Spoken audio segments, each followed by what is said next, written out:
Starbucks and Amazon get stick for avoiding UK tax, but little is said about one group of skillful tax planners, the private equity industry. It's all perfectly legal, but it helps very profitable firms pay very little tax. Even small private equity firms tend to have their own tax specialist. A lot of private equity tax planning involves a place called offshore, jurisdictions that impose less tax than where the firm is based. There are valid reasons to put private equity funds offshore.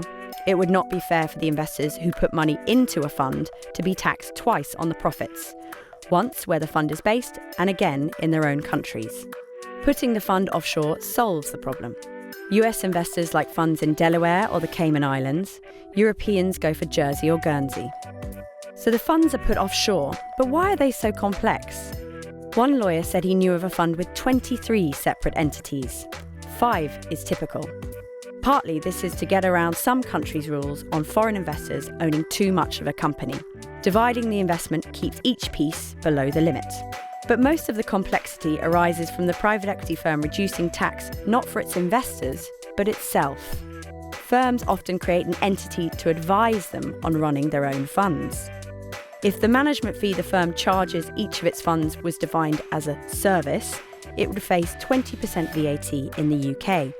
So call it a profit share and pay it to the VAT group, which is the firm and its new advisor. That means the VAT is now 0. This structure gets copied in all the countries where the private equity firm has employees. The adding of layers goes beyond VAT.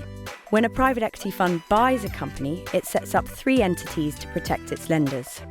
The senior one is usually offshore, which has a bonus. It means that when the firm sells the company, the buyer does not pay UK stamp duty of 0.5% of the sale price.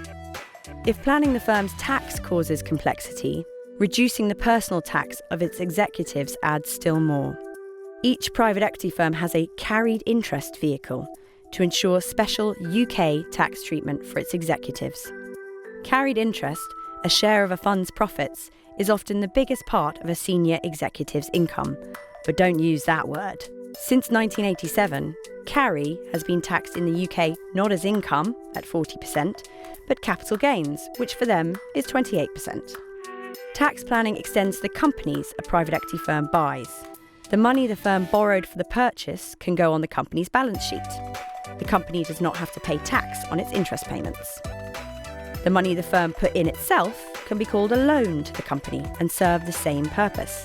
It means many companies owned by private equity firms pay little or no tax. If you've been to a film at an Odeon, which was owned by private equity firm Terra Firma, you were sitting in a cinema that paid much less tax than listed company Cineworld.